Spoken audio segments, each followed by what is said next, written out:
Sa Ephesians 2 po. Nandiyan ba siya ate? In Ephesians 2, verse 8 to 10, ito yung one of the very first verses that I memorized as a new believer. It is by grace you have been saved. Through faith. And this is not from yourselves. It is the what? Gift from God. Gift of God. It is the gift of God. Not by works. So that no one can boast. Pero sa verse 10, for we are God's handiwork. Created in Christ Jesus to do what? Good works. Which God prepared in advance for us to do. Alam niyo po ba? There is no better work than giving the good news of Jesus. Amen? Today po, ang matutunan natin is na God has saved us for a mission. Okay? God has saved us for a mission, and that is the gospel mission. The good news of Jesus. In fact po, wala pong trabaho, wala pong gawain sa buhay na to na hihigitan yung importansya ng good news. Hihigitan yung importansya ng gospel. And so, it's so important po na ma-convince ko kayo today na kung ikaw ay anak ng Diyos, this is God's purpose for you. Amen. If you claim to be a disciple of Jesus, guess what? This is the reason why God saved you. Amen. And if hindi natin gampanan yung ating tungkulin, doon po natin mararanasan yung kulang yung buhay. But first I want to ask po, bakit ba? Why is it na may mga Kristiyano na hindi willing mag-share ng gospel?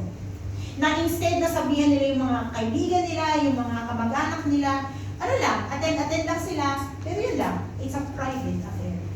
Today po, I want to share with you three reasons why Christians do not share the gospel. The first one is very obvious, kasi takot sila. Takot. Or shame. Pero alam niyo po, this is not just the fear of public speaking, because may mga tao naman talaga na takot magsalita in public, right? Okay sila pagkaibigan nila, pero may social anxiety ang ilan. Na, yung medyo nalalamig yung paa, yung likod, yung ears nyo, or nangangatot yung mga medyo ganyan. This is not just that kind of fear. Christians do not share the gospel kasi marami sa atin ay takot na ma-reject. Takot tayo na, ay sabihin tayo ng KJ ka, ayoko sa'yo. Kasi parang ang baduy naman na puro Jesus yung pinagsasabi mo na.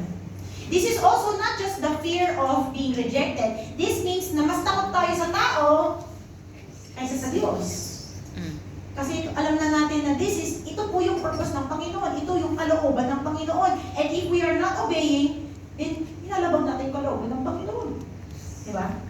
Sometimes Christians do not want to share kasi takot sila na masabihan na, ay, hipokrita ka. No? Most of the time, it's because may mga Kristiyano na alam nila yung tama, pero hindi yun ang pamumuhay nila. Diba? So, pag magsabi ka sa iba, itong sabi ng Biblia, di ba ganun yung ginagawa mo? Sino pa sa inyo sometimes na-experience na medyo takot na mag-share? Kasi baka, ano yung ibabalik sa'yo? Di ba respect yun, di ba? Parang back to boomer lang siya, di ba? Tinapuna mo, tinapon din sa'yo, patay. Nako guys. Pero alam niyo po, I did not put it there, but I want to put the, Matthew 10:33 says, sabi ng Panginoon, whoever denies and disowns me in front of men, God says, I will deny and disown him before my Father who is in heaven. So kung hindi daw tayo tumayo, kung hindi tayo, hindi manaig yung takot natin sa Diyos instead of yung takot ng tao, that is going to disown us. Here's the second reason why Christians do not share the gospel. Is this word, complacency. Complacency.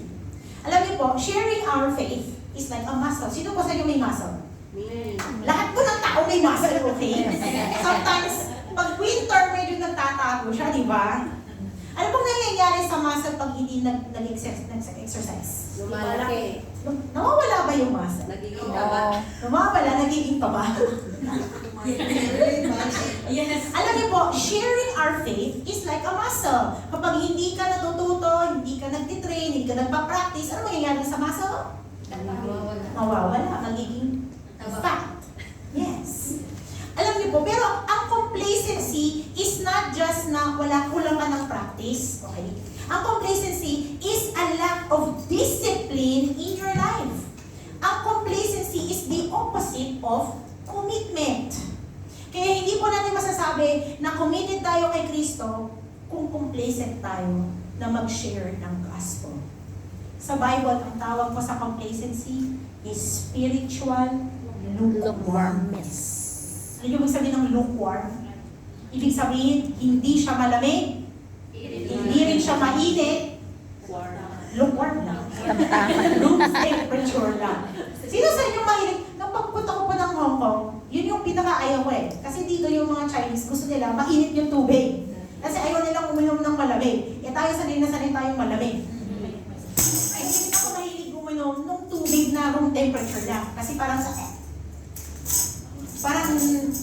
I don't know yung feeling eh. Hindi masarap uminom ng tubig na hindi talaga siya malamig, hindi na siya mainit, di ba?